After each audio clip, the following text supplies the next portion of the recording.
মুখ্যমন্ত্রী মমতা বন্দ্যোপাধ্যায়ের নাম ও ছবি ব্যবহার করে সোশ্যাল মিডিয়ায় ছড়িয়ে পড়েছে ভুয়ো সরকারি ঋণের বিজ্ঞাপন।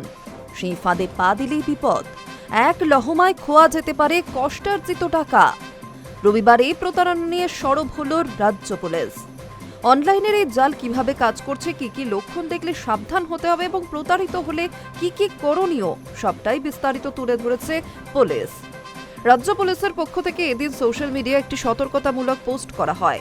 সেখানে স্পষ্ট করে বলা হয়েছে, মুখ্যমন্ত্রীর নাম ও ছবি ব্যবহার করে যেসব ঋণ সংক্রান্ত বিজ্ঞাপন এবং ভিডিও ছড়ানো হচ্ছে তার কোনোটি রাজ্য সরকারের ঘোষিত বা অনুমোদিত প্রকল্প নয়। এগুলি সম্পূর্ণ ভুয়ো ও প্রতারণামূলক। সরকারি পরিচিতি ব্যবহার করে এই ধরনের প্রচার আইনত অপরাধ বলেও জানানো হয়েছে। পুলিশ আরও জানিয়েছেন, প্রতারকেরা সাধারণত কিছু নির্দিষ্ট শব্দবন্ধ ব্যবহার করছে, যেমন তৎক্ষণাৎ ঋণ, সিভিল ছাড়া ঋণ, সরকার অনুমোদিত ঋণ, কোনো যাচাই ছাড়াই ঋণ। ফেসবুক, ইনস্টাগ্রাম কিংবা হোয়াটসঅ্যাপে এই বিজ্ঞাপনগুলি ছড়ানো হচ্ছে। বিজ্ঞাপনে ক্লিক করলেই ব্যবহারকারীকে নিয়ে যাওয়া হচ্ছে ভুয়ো অ্যাপ, জাল ওয়েবসাইট এবং কোনো নির্দিষ্ট হোয়াটসঅ্যাপ নম্বরে।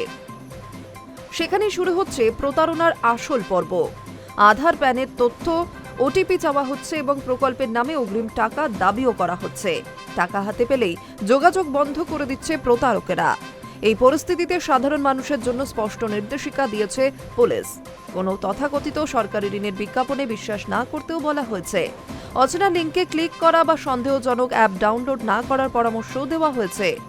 ব্যাংকের তথ্য, পরিচয়পত্র বা ওটিপি কারোর সঙ্গে ভাগ না করার কথাও জোর দিয়ে বলা হয়েছে রাজ্য পুলিশের তরফে।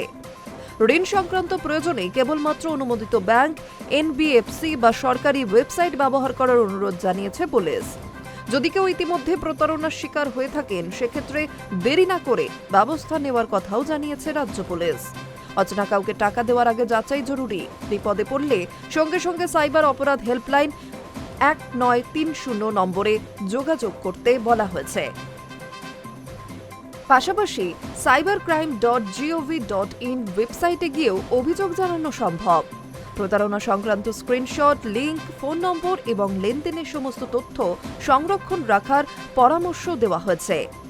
দোষীদের বিরুদ্ধে আইনানুগ পদক্ষেপ করা হবে বলেও আশ্বাস রাজ্য পুলিশের। Hi news network.